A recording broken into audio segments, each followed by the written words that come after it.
Dear listeners, good morning and welcome to Comme d'Archi, Season 1 of Summer, the podcast that opens the doors to the fascinating world of architecture. For newcomers, let me introduce myself.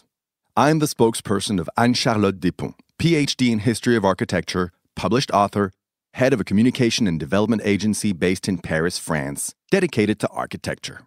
Let's meet every week to discuss culture and architecture with specialists and learn how to look at projects through a context and diversity lens. To offer you the best content, Philippe Henry, sound engineer, is at the technical helm of the podcast. Thank you for being with me today, and now it's time for talent. Bienvenue dans Comme d'Archi. Around Big John, or John Hancock Tower, Chicago. On our Instagram page, at Comme d'Archi Podcast, starting from a black square, you may have watched an excerpt from a film showing the artist Michel Auboiron in full performance, painting one of the quote-unquote castles of modern times, the John Hancock Tower located on Michigan Avenue, the main artery of the capital of American architecture, Chicago, USA. The video captures the gigantic scale of this icon of modern architecture signed by the mythical architecture agency SOM, Skidmore, Owings & Merrill, today winner with AREP and Atelier 234 of the Grand Paris Charenton-Bercy project. But let's get back to the Big John of his little name.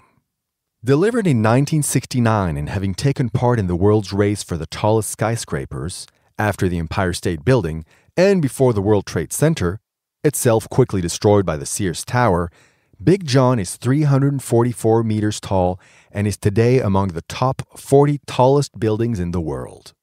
Big John still asks today, do we always have to claim innovation when we talk about mixed use? Remember, Big John's mixed-use program dates back to the 1960s. In the 1996 book, Skyscrapers, Judith Dupré talks about it in these terms. Home to more than 700 condominium dwellers, as well as offices, stores, and a hotel, the John Hancock Tower is, at the moment, the tallest multi-use building in the world. Residents pay a small price for the telescopic views they enjoy on the states of Illinois, Indiana, Michigan, and Wisconsin. Their apartments are so high that sometimes a call to the building manager is necessary to find out what the weather is like on the ground. A comprehensive number of services are provided in the building, which also has its own post office, garbage collection, and supermarket. Technically, if you live and work in the John Hancock, you never have to leave it. An Orwellian thought indeed. Another question asked by Big John. As the world's population tends toward 8 billion, is the vertical city model still a solution to cope with this growth? Despite increasingly frugal ecological thinking, a growing number of architects think so. But is the Jeddah Tower that will soon be delivered, which is expected to reach a height of 1 kilometer, that exemplary? Why always this race to the highest point?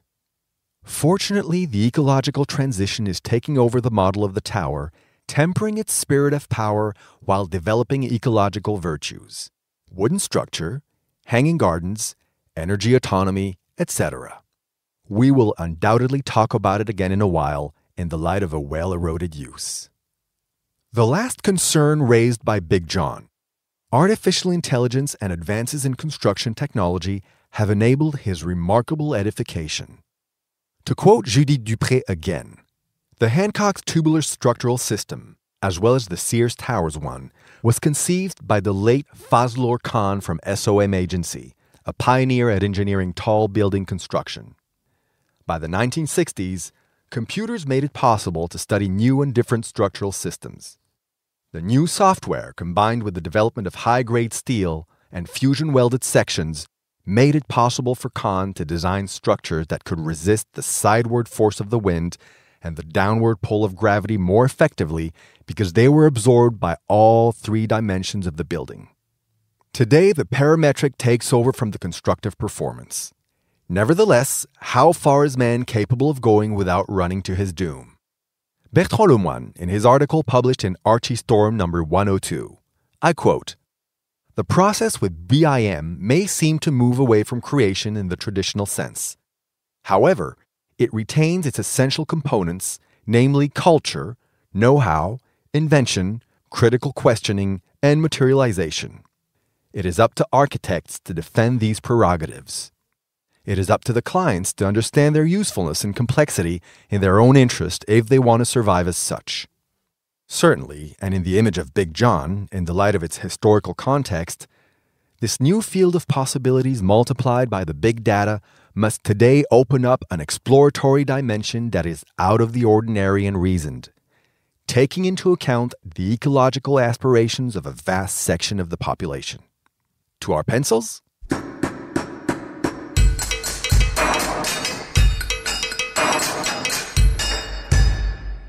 Thank you for listening. Don't forget to tune in to our previous content on Instagram at Comme d'Archi Podcast. If you like it, make sure to promote the podcast by giving it 5 stars on Apple Podcast and adding a comment, or on any of your favorite podcast platforms. And don't forget to subscribe and listen to all of our episodes for free. See you soon, and until then, take care of yourself.